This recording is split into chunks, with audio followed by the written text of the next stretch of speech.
Because if we have to go back history line and see the reason why we first had the Civil War in 1967, that had to do with the amalgamation of the Southern and Northern Protectorate, the South having the raw materials for export and for revenue into the country, and also looking at how the two can work together to try to see that unity is established in the state called Nigeria.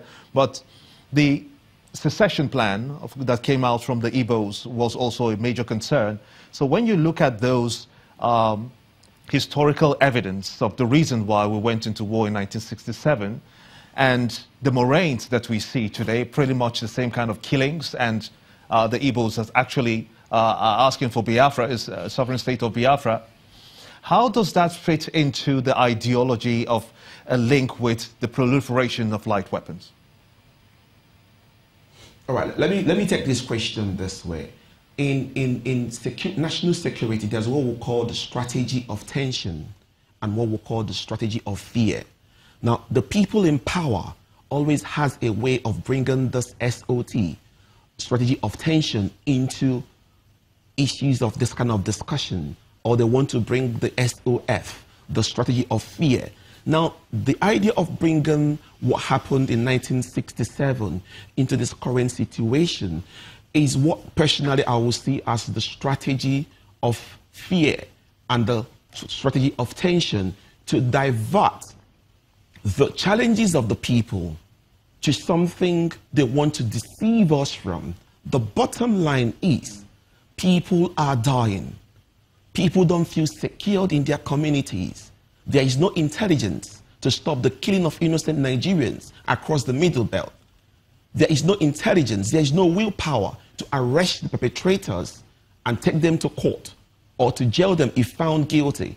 Now, more narratives when it comes to national security narratives is, if you look at what happened during the stoppage of containers on our port, there's always this very creative narrative to always make it seem that certain people in Nigeria, especially the Southerners, the Igbos, are the people importing it. It's a narrative, but when you ask them to substantiate it, bring them to court, take them to court, let them have their say, find them guilty, they will mystify, they will disappear.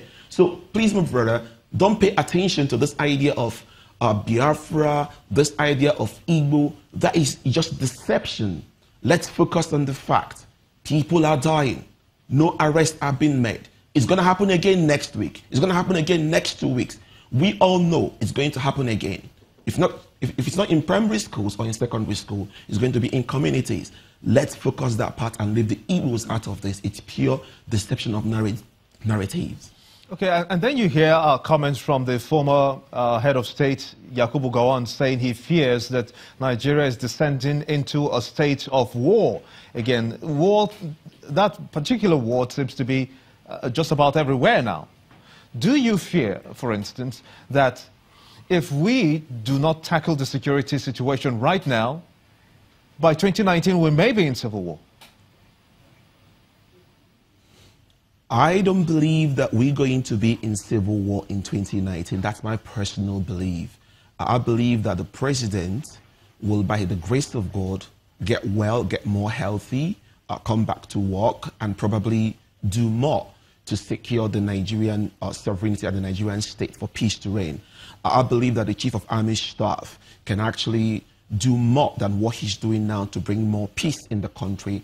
I believe the IGP of Police would obviously do better. Obviously, the idea of not going to the Senate is not very encouraging. Why do I say this? If you're in a place of power and you're not respecting the due diligence of power, people are copying from you. We've got this proverb in Africa that we say, when the father goat is chewing grass, the baby goat is watching. If you don't respect the Senate, if the people in power don't respect the laws of the land, you've got these small cult groups in universities, you've got those small gangs in around, they are watching, they are getting encouragement from you. So the father goat, the IGP of police, no disrespect to him, has to show good signs to respect the law. But I believe come 2019, that Nigeria will still be together, please? Mr. Akwali, you've painted a picture of a very bleak situation security-wise in the country. You used a particular phrase, said there's no foundation. Why would you say that? My brother, when I say foundation, I've been in the front lines of policing for a long time, and I'm quite exposed, not only in one country, but up to 3 countries. Don't look at the young face, but look at the intelligence I've experienced. There's no foundation. We've put the horse behind the cart. The cart's supposed to be behind the horse, but the cart is in front. Number one, when you've got no security of your national borders, it's like your skin. Your skin protects your inner body. If your skin is porous to diseases, you're not going to feel healthy by next morning. If you expose yourself to bacteria or viral diseases, you're going to feel ill. The national borders is porous. That's number one. No foundation. Number two, no national ID system. We have the capacity to get NIMC to work. Established in 2017 with billions or millions of dollars pumped into them. Up to today, nobody has a valid national ID card. All we have is pieces of papers. Number three, look at our police. Look at the equipment they have. Virtually nothing. Do you know where the world has gone?